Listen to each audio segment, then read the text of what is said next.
Sudhir train की seat पर बैठकर इधर उधर नज़र दौड़ा रहा था, मगर उसकी तलाश खत्म नहीं हुई, क्योंकि आज उसे वह दिखाई नहीं दी थी। वह बार बार उचक उचक कर देख रहा था, मगर चमेली उसे कहीं नज़र नहीं आई।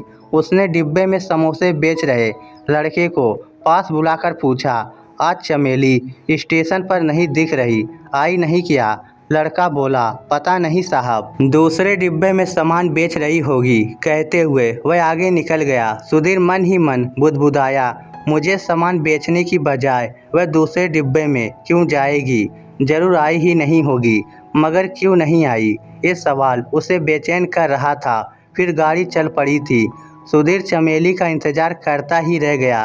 23 वर्षीय चमेली सुधीर के डिब्बे में पहुंचते ही हाजिर हो जाया करती थी। वह रोज उससे 2-3 सामान खरीद लिया करता था। इस बहाने उसका दीदार हो जाया करता था। पता नहीं क्यों चमेली को देखे बिना उसे चैन ही नहीं मिलता था। चमेली पेन, व्रत की कहानियों की पुस्तकें, पेचकस, गैस लाइटर, बच्चों के खिलौने और कभी कभी फूल वगैरह भी बेचा करती थी। सुधीर को सामान की ज़रूरत नहीं होती थी, तब भी वह उससे खरीद लिया करता था। पिछले 4 सालों से एक भी ऐसा दिन नहीं गया कि उसने चमेली से सामान न खरीदा हो। घर पर चमेली से खरीदे गए सामान का ढेर लग गया था, मगर उसका खरीदना लगातार जारी था। दूसरे दिन भी वह इंतजार करता रह गया। चमेली नहीं आई थी। डिब्बों में घूम घूम कर सामान बेचने वाले जितने भी लोग थे, सुधीर ने सबसे पूछ लिया था, मगर किसी को नहीं पता था कि चमेली क्यों नहीं आ रही। दूसरे दिन तो सुधीर का ड्यूटी पर मन ही नहीं लगा था। वह पूरे दिन अनमना सा रहा था। मन में शंकाएं उठ रही थी कि चमेली को कुछ हो ना गया हो। 4 वर्ष पहले वह ट्रांसफ़र होकर इधर आया था। जब से उसे पहली बार देखा था, तभी से वह कहीं न कहीं दिल में उतर गई थी। उससे बोली थी, साहब एक पेन खरीद लो। आज तो बोहनी ही नहीं हुई। सुधीर ने 4 पेन खरीद लिए थे। 4 पेन एक साथ बिकने से चमेली के सांवले चेहरे पर एक मुस्कान आ गई थी। वही मुस्कान सुधीर के दिल में उतर गई थी। सुधीर का इस दुनिया में कोई नहीं था। जन्म के 2 साल बाद ही पिता का हार्ट सर से उठ गया था। जब 5 साल का हुआ तो माँ भी चल बसी थी।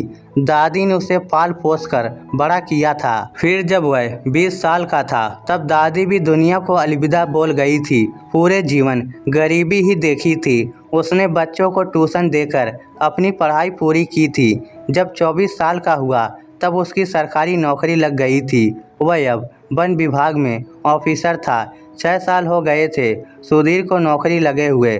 अभी तक उसने शादी नहीं की थी। वह अब 30 साल का हो चुका था, फिर भी अकेला था। वह तन्हा और अकेले जीवन जी रहा था कि अचानक चमेली को देखा और प्यार हो गया था। चमेली गरीब जरूर थी, मगर बहुत खुददार थी। एक बार उसने चमेली को कुछ पैसे ऐसे ही देने चाहे थे, तब वह बोली थी, साहब मैं नहीं ले सकती, अपनी ही नज़रों में गिर जाऊंगी। इज्जत की रोटी चाहिए साहब, भीख नहीं चाहिए। उस दिन के बाद उसकी नज़रों में चमेली की इज्जत और बढ़ गई थी। जब वह तीसरे दिन भी नहीं आई तो सुधीर से नहीं रहा गया। उसने ड्यूटी से छुट्टी ले ली और चमेली की तलाश में चल पड़ा। क्या करता, दिल के हाथों मजबूर था। एक बार चमेली ने बातों ही बातों में बताया था कहाँ रहती है।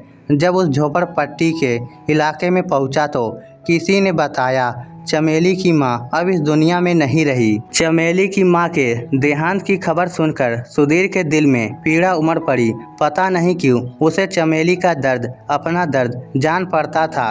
जब वह चमेली के घर पहुंचा तो उसने देखा, घर में कमरों के नाम पर एक छप्पर और एक टीन की छत का कमरा था। उसने देखा चमेली अकेली घर के आंगन में पेड़ के नीचे बैठी थी। सुधीर को देखकर वह उसे देखती ही रह गई। जैसे ही वह करीब पहुंचा, वह बोली, साहब आप। वह उसके करीब ही चटाई पर बैठता हुआ बोला, माँ बीमार थी क्या? वह उदास होकर बोली, हाँ साहब, 3 साल से बीमार थी। उसी के लिए तो मैं कमा रही थी। आखिरी सहारा भी चल बसा साहब। भगवान हम गरीबों को ही सारे दुख देता है। कहते हुए उसकी आंखों से आंसू बहने लगे। चमेली को उसने पहली बार रोते हुए देखा था। वह भी अंदर से रो पड़ा। बाहर से नॉर्मल रहते हुए उसने कहा, तुम 3 दिन से नज़र नहीं आई तो देखने चला आया। चमेली बोली, आपने मेरा हाल जानने के लिए छुट्टी ली। वह बोला, क्यों नहीं ले सकता क्या? वह आंसुओं को पोंछते हुए बोली, आज पहली बार एहसास हुआ। वह बोला, क्या? वह चुप हो गई। वह फिर बोला, क्या एहसास हुआ? वह बोली, यही कि माँ के अलावा भी कोई है जिसे मेरे होने या ना होने में फ़र्क पड़ता है। वह बोला, 2 दिन से पेन नहीं खरीदा तो बुरा सा लग रहा था। चमेली बोली, अजीब बात है, सिर्फ पेन के लिए इतने बेचैन हो गए आप और छुट्टी लेकर चले आए। यह सुनकर वह झेप गया। फिर काफ़ी देर तक दोनों के बीच कोई बात नहीं हुई। चमेली बोली, क्या करते हो साहब इतने पेन का? उसे लगा जैसे चोरी पकड़ी गई है, इसलिए वह डर गया। खड़ा होते हुए बोला, चलता हूँ, अपना ख्याल रखना। चमेली बोली, 4 साल हो गए, अब तो मुँह से भी कह दो, आंखों से तसल्ली नहीं होती। वह बोला, क्या? चमेली बोली, वही जो आंखों से रोज़ कह देते हो मगर ज़ुबान से नहीं बोलते। वह बोला, मुझे कहना नहीं आता। चमेली बोली, मैं एक लड़की हूँ, मर्द की नज़रों से जान जाती हूँ उसके दिल में क्या है। 4 साल से रोज़ देख रही हूँ, आपकी आंखें सब बयां कर देती है मगर मुँह से कुछ नहीं कहते। मैं जानती हूँ आप इस दुनिया में अकेले हो, आपका घर भी देख आई हूँ। आपको कहना नहीं आता तो मैं कह देती हूँ, हाँ आप मुझसे प्यार करते हो, मुझे देखे बिना रह नहीं सकते। कई बार आप संडे को भी ड्यूटी पर जा रहे होते हो। मैं जानती हूँ आप कहीं नहीं जाते, सिर्फ मुझे देखने के लिए स्टेशन आते हो। इतना सुनकर सुधीर के पैरों में जान ही नहीं रही। वह वापस बैठ गया। बोला, इतना सब जानती थी तो पहले ही बता देती। चमेली बोली, लड़की हूँ, मेरी मर्यादा है। आप तो मर्द हो, मर्द तो ऐसे नहीं होते। वह बोला, मेरे दिल का हाल बयां कर दिया, अब अपना हाल भी बता दो। वह भरी आंखों से सुधीर की तरफ देखने लगी। सुधीर बोला, नहीं, आंखों से तसल्ली नहीं होती, जुबान से कहो। चमेली बोली, इतना चाहती हूँ कि लफ्ज़ों से बयां नहीं कर पाऊँगी। कई बार मेरी तबीयत खराब होती थी, तब भी मैं स्टेशन आती थी सिर्फ आपको सामान बेचने के लिए, फिर वापस घर आ जाती थी। बहुत बार आपके घर के पास से गुजर आती हूँ, यूं ही दिल की तसल्ली के लिए कि ये शख्स सिर्फ मेरा है मगर बताता नहीं। हक बहुत रखता है मुझ पर मगर जताता नहीं। सुधीर बोला, अजीब है ना, चाहते परवान चढ़ती रही और हम किसी एक के कहने का इंतज़ार करते रहे। चमेली बोली, मैं जानती थी आप ज़रूर आओगे, मुझे देखे बिना आपको चैन नहीं मिलेगा। सुधीर ने बैठे बैठे ही हाथ को थोड़ा सा चमेली के हाथ की तरफ बढ़ाया, जैसे उसे छूना चाहता हो। चमेली की नज़र उसके हाथ की तरफ गई तो उसने भी हाथ को थोड़ा सा सुधीर के हाथ की तरफ सरका दिया। फिर धीरे धीरे 2 हाथ मिल रहे थे और तसल्ली दिल को मिल रही थी। एक सुकून, एक पवित्र सा एहसास जिसके लिए इंसान न जाने कितने यत्न करता है। चमेली बोली, सुनो। वह बोला, क्या?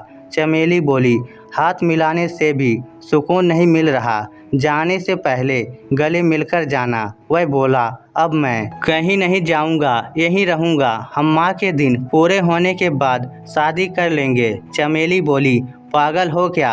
मेहमान की तरह कुछ देर रुको, फिर चलते बनो, बारात लेकर आना, इज्जत से विदा होना चाहती हूँ। वह बोला, तुम्हें इस हालत में अकेले छोड़ने का मन नहीं करता।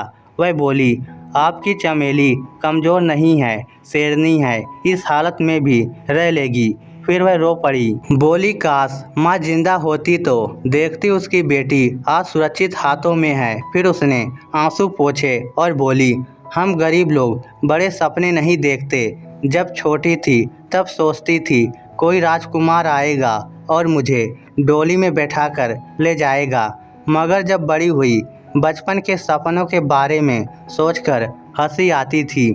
मगर किस्मत के खेल भी निराले हैं, मुझे तो सचमुच राजकुमार ही मिल गया। और फिर 1 महीने बाद दोनों की धूमधाम से शादी हुई।